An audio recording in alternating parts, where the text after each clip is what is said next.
Touchdown Friday Night is sponsored by these local businesses. Hello, everybody, and welcome to the Halloween edition of Touchdown Friday Night, one of the largest high school football shows in Tennessee and Virginia. I'm Kenny Hawkins, along with NFL official ref Ed Hockley. This is what you kind of look like. Oh, my goodness. Comes with a yellow flag. You need a red one, too, for a replay.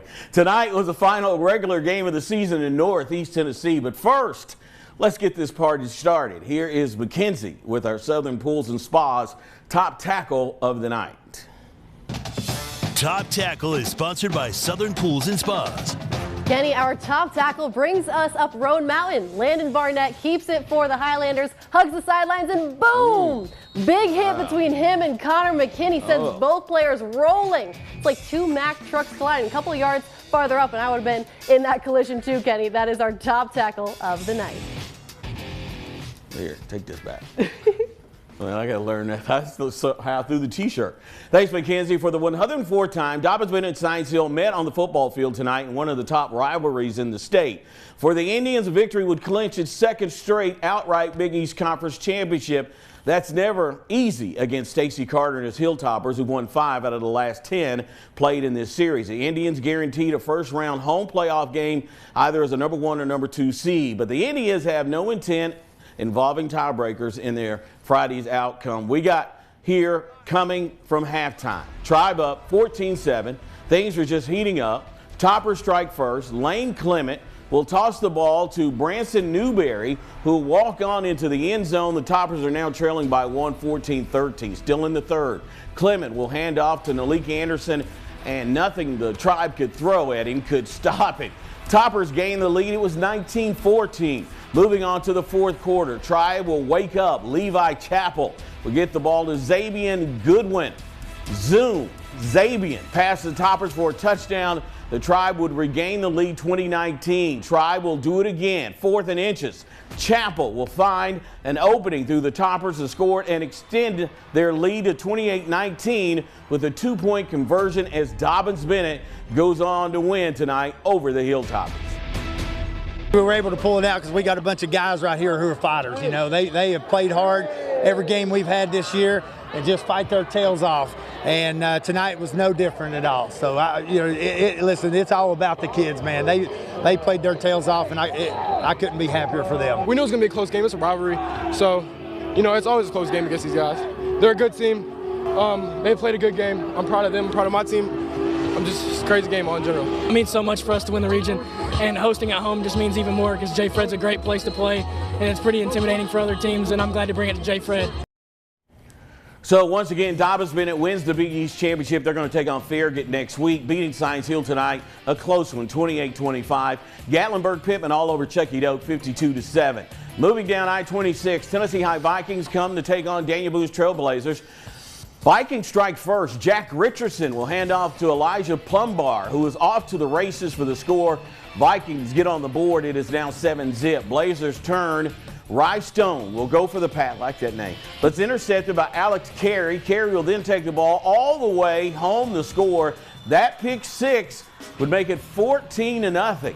Vikings now on the kickoff. The Blazers, Brady Starnes receives it, driving it through before fumbling and then being recovered by Dane Music of the Vikings right here as he puts it on the ground. This sets up Richardson. He's going to hand off the Plumbar and a round of deja vu, and he'll bring it all the way in for another score. It's 20-0. Tennessee High would cruise.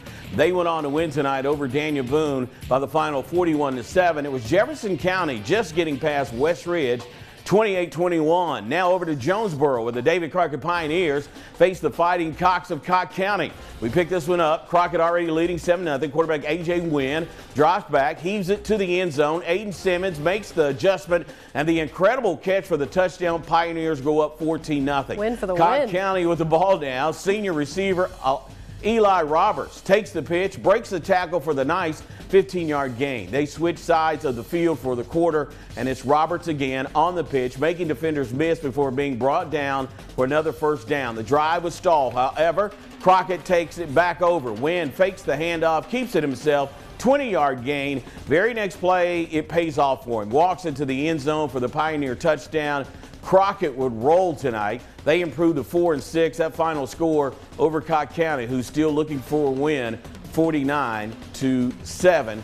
That win, David Crockett. It was North Greene beating Unicoi tonight, 49-24. Over in Irwin, Unicoi County welcomed the Longhorns of Johnson County. We picked this one up in the second half. Blue Devils up 42-7. Longhorn running back Colton Grindstaff takes a handoff, breaks a couple of tackles, and picks up the big gain. Couple plays later, Grindstaff again, this time shaking off a few tacklers, fighting his way to the goal line, stretches it over for the score. Johnson County cuts it to the lead, but I don't know. That just poked the dragon. A defensive stop, or just be devil here. They have the ball again. Quarterback Zach Meyer looking downfield, but it's picked off by Unicoi's Brox Bennett, and it was all Devils from there. Kobe Jones hands it off to Blaze Rice. Love that name. Gets to the edge, and he takes it inside the 5-yard line. They would score on the next play and then get it back. This time is David Thompson taking it right up the gut for the long touchdown run. Devils dominate at home. They improve to 8-2 as we go to the board. Looks like this. That final 55-22. They'll have a home playoff game next week. It was Sunbright over Unicoi County, or should I say Hancock County, by the final 22-6. Mackenzie? Thanks, Kenny. The Region 1 1A championship was on the line tonight between the Hampton Bulldogs and Cloudland Highlanders. The Bulldogs had won 7 straight to take a 61-29 series lead before last year's cancellation due to Hurricane Helene. As we head to Orr Field, no rain, but a bit nippy out for this matchup. Bulldogs set the tone early. Landon Buchanan with the strip sack off the Highlanders QB, and it's Maddox Wilson with the recovery. Dogs can be charging downfield. Connor McKinney drops back, heaves one up the middle, and it's Wilson again hanging on to it for the big gain. Later, handoff to J.J. Cable. Bulldozes his way up the middle for the touchdown, puts Hampton up 16. Highlanders not letting up. This time it's Landon Barnett running that same route Cable just took, and he is in for the score. The temperature wasn't stopping this heated matchup on field as we go to the scoreboard. And it was the Bulldogs coming out on top, 54-22 over Cloudland in Sevier County. On top of Morristown West, 42-7. Back in Johnson City, where Providence is taking on Zion Christian Academy, start of the second half. Golden Knights already up 35-7, not planning on slowing down. Braden Miller back deep off the punt, a kickoff return for Providence. He muffs that return, scoops that ball up, weaves his way through traffic, up the middle, going the full length of the field to the house for the touchdown. Could have been a disaster, but it puts the Knights up 42-7. Eagles now looking to get back in this game. Quarterback Kingston 9 drops back and delivers a deep ball downfield to Jake Sullivan to breathe some life into Zion. Eagles would have to punt though, but would get another chance late to claw back at the Golden Knights lead, but that time Seeney's pass would be broken up by Jacoby Purr to seal this game up for Providence as we go to that final score, Kenny. And it was Providence Academy over Zion Christian 42-7, and Pigeon Forge down in Claiborne 52-20. That is 6 down and still 4 more to go as we head to Southwest Virginia. But first, here is the Science Hill Marching Band to help us take a little break.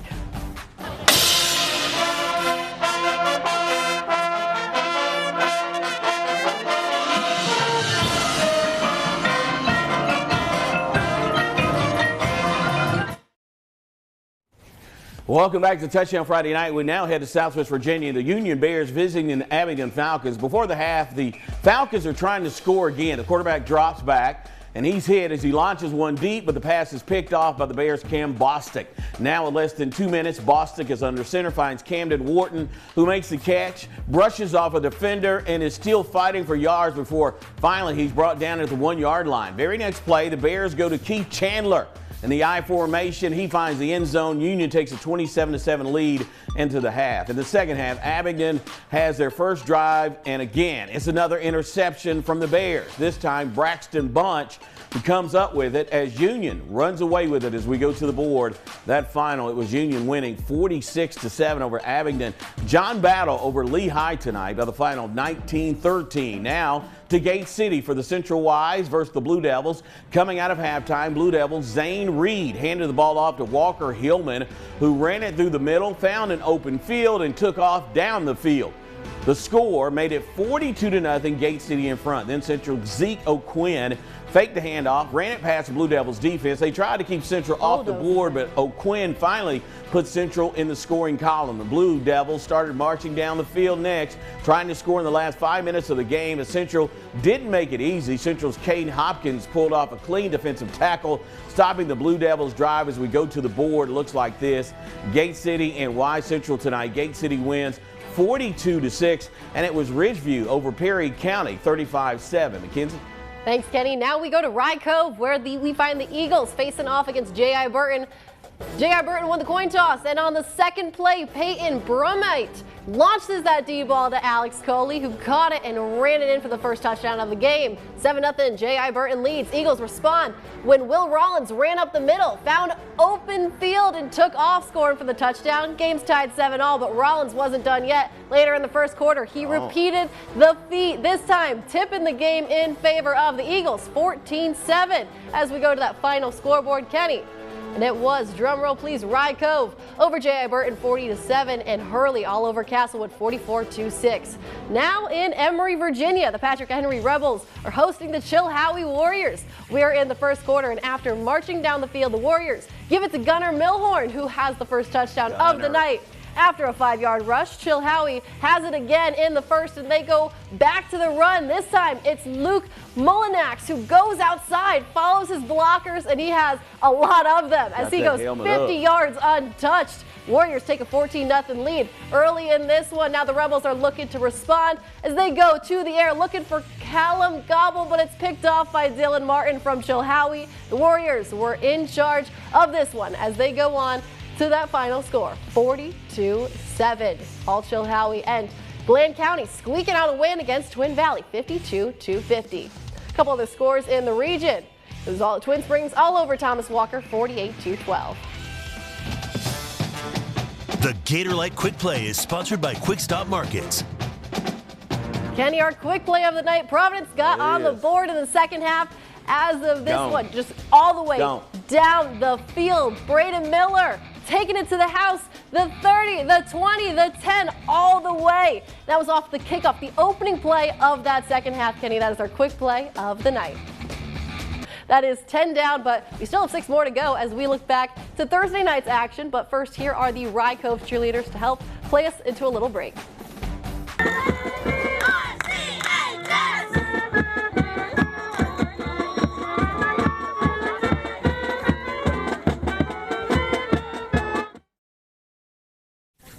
Hey, let's look back a little bit. Burley Stadium Thursday night, Greeneville hosted Elizabeth. The second play of the game, Caden Ball with a quick pass to the sidelines. Cole Franklin breaks the tackle off to the races, goes the length of the field for the 81-yard Greeneville touchdown, setting the tone of this game. Later, second quarter, Ball drops back, launches a rocket downfield, and of course, who else? Zebo bringing it in. Zayden Anderson with the 58-yard touchdown.